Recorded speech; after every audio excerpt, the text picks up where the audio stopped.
In the heart of Elmwood Heights, a town known for its towering mansions, manicured lawns, and streets lined with ancient elm trees, lived three extraordinary children: Clara, Leo, and Myra. They weren't extraordinary because of their wealth or privilege, but because of their vision and determination.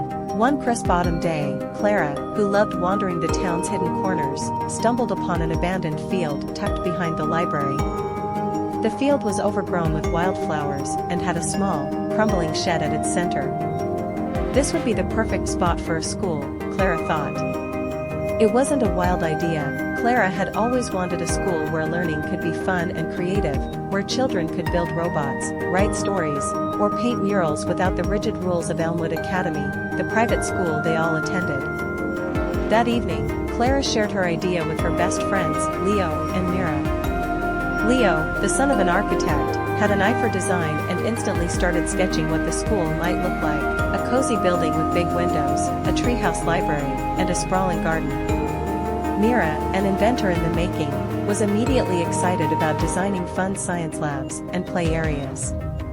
The trio decided they couldn't wait for adults to approve their plan. They'd build the school themselves.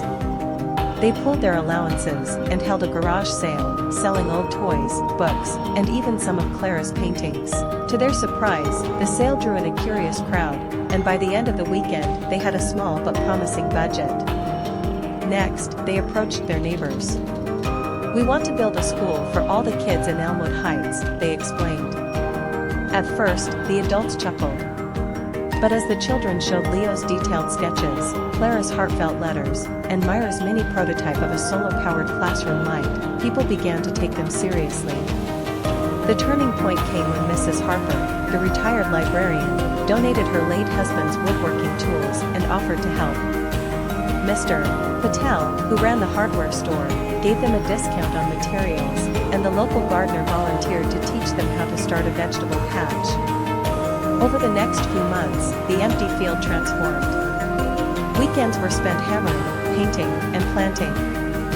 Leo's dad supervised when things got too tricky, and Myra's mom helped with solar panels for the roof. Children from the neighborhood joined in, their laughter filling the air as they carried planks or planted seeds. By the following spring, the school was ready.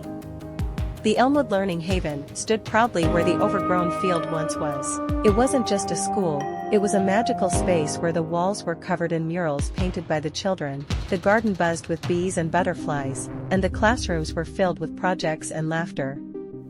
On opening day, the whole town gathered. Clara, Leo, and Myra stood on the steps of their school, beaming with pride. Clara gave a short speech: "This school isn't just ours. It belongs to all of us. Thank you for believing in our dream." Years later, the Elmwood Learning Haven became a symbol of community and creativity. Clara became a teacher, Leo an architect specializing in sustainable schools, and Myra an inventor of educational tools. But they always looked back on that year as the one that changed everything. The school remained, not just as a place for learning, but as a reminder that even the smallest hands and biggest dreams can build something extraordinary.